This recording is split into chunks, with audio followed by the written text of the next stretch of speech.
আচ্ছা তুমি আমাকে একটা কথা বলো তো, কি?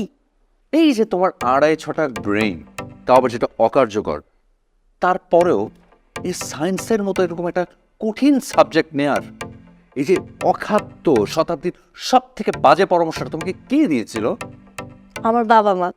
তাদের ইচ্ছা ছিল তাদের মেয়েকে বড় হওয়ার পর ডাক্তার বানাবে। একমাত্র মেয়ে তো ডাক্তার বানাবে। হুম, তার মানে প্রবলেমটা আসলে ডিএনএতে, জেনেটিক প্রবলেম। আল্লাহ বাঁচাইছে যে তুমি ডাক্তার নিতে পারবে না কোনোদিন।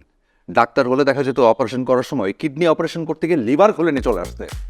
অবশ্য আমার নিজেরও ইচ্ছা আছে, কারণ ছোটবেলা থেকে আমার নিজেরও কুটোকুটি করার খুবই ইচ্ছা। এই জন্য ভেবেছি সায়েন্স নিয়ে বড় হয়ে ডাক্তার হবো, তারপর কুটোকুটি করবো।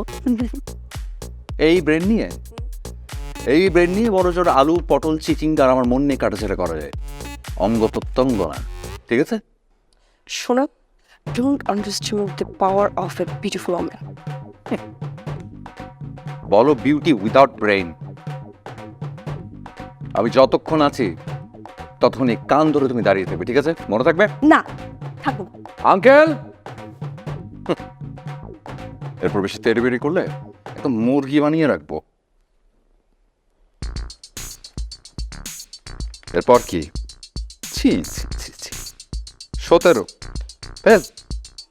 ছি।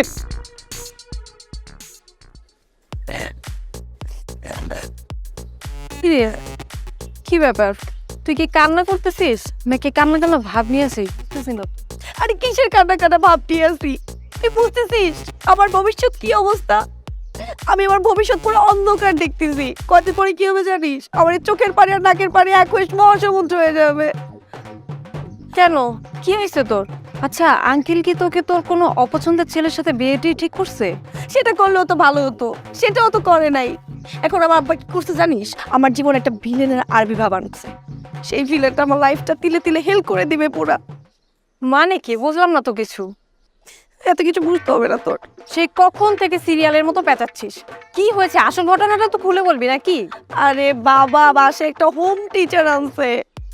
তাতে তো ভালোই হয়েছে। তুই যেই হারে ফেল করা শুরু করছিস, মানে আঙ্কেল যে তোকে ঘর থেকে বের করে না দিয়ে টিউটর রাখছে, তুই শুক্রিয়া কর। আমি যদি হতাম, আমার বাবা আমাকে কেটে একদম ডিপ ফ্রিজে ভরে রাখ। তুই কি আমার কথা শেষ করতে দিবি? কি হয়েছে? বাসে কাকে হোম টিচার হিসেবে আনছে জানিস? কাকে? আবির কে, আমার এক্স বয়ফ্রেন্ড আবির কে আনছে। আবির? আবির কেন? মানে আবির তো বিরাট বড় লোকের ছেলে। ওর কি টাকা পয়সার অভাব পড়ছে নাকি যে তোকে টিউশন করে টাকা ইনকাম করতে যাবে? সেটা তো আমারও প্রশ্ন। ও কেন আমাকে পড়াইতে আসবে? ওর কবাব পড়ছে নাকি? আমি শিওর ও নিশ্চয়ই কোনো একটা কুমতলব নিয়ে আসছে, আমাকে একটা চরম লেভেলের শিক্ষা দেওয়ার জন্য ও এরকম একটা ফোন দিয়ে আসছে। তুই জানিস ওর চেহারাটা কিরকম করে রাখে? মনে হয় কি জীবনে কিছু খায় নাই, কোনো জায়গায় যায়ও নাই, কি সমস্ত জামা পরে আসে। কি যে একটা বাজে অবস্থা। ওই যে বাসার মধ্যে বাবা অসুস্থ থাকলে বা মানুষ রাস্তায় রাস্তায় টাকার অভাবে ঘুরে বেড়ায়, এরকম ঘুরে বেড়ায়। শয়তান একটা বদমাইশ একটা। কি বলিস? তাহলে তো তোর অবস্থা খুবই ভয়ানক। খুবই না, মারাত্মক ভয়ানক। মারা যাচ্ছে আমি, আমাকে শেষ করে দিবে এই জানোয়ারটা।